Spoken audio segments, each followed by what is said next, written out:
Ano nga bang masarap na luto sa bibe? Gaano katagal palambutin ito kung walang pressure cooker? Tara dito sa bundok ng ating kaalpas. Gaano kapayapa at kasagana mabuhay dito. Presyong ginto sa Manila, dali lang kunin dito. Panibagong buhay, panibagong araw mga kaalpas. Naumagahan agad kami naligo sa munting bukal. At pagkatapos, agad na din ako umalis upang kunin ang kakatayin nating bibe. Dahil medyo malayo at paahon ng bundok, ginamit natin si Clicky. Ulad ng nakasanayan, mabagal lang tayo dahil upload din dito.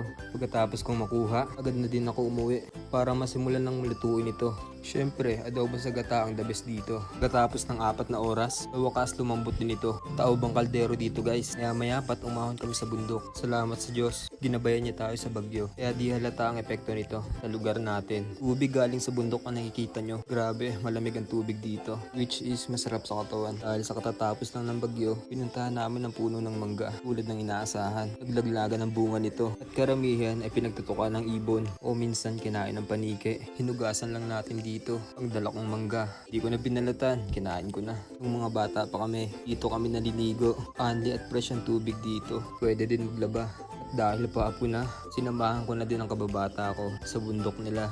Ang sarap siguro manirahan dito. Bukod sa tahimik, ay magagawa mo din yung gusto mo. Kaso di ako pwede. Dahil matatakotin tayo. Pero kaya ko naman siguro. Pero syempre, basta may kasama. Pero sa bagay, sanayan lang din naman yan.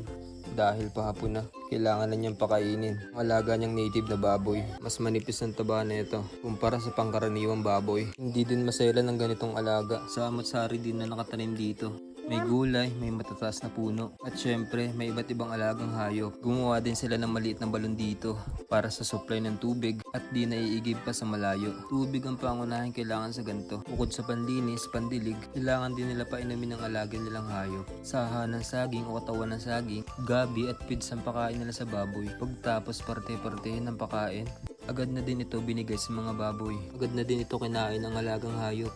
Habang pinagmamasdan sila, kakatuwa at nakakalibang mag-alaga ng ganito. Pagtapos magpakain, kumuha na din kami ng buko at niyog gamit ng tinatawag na kawit. Siyempre, kailangan malayo ka sa papatakan ng niyog dahil masakit din mahulog tapos di ka naman sasaluhin. Keep safe lagi tayo guys. At dahil nakakuha na tayo, kailangan natin ng itak.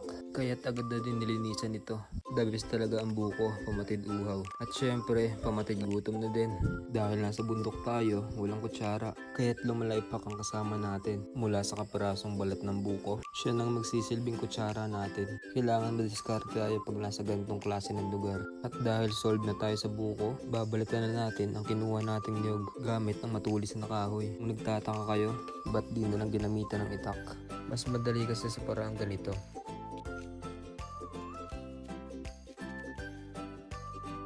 Sa ilang segundo, nabalatan na agad ang niyog.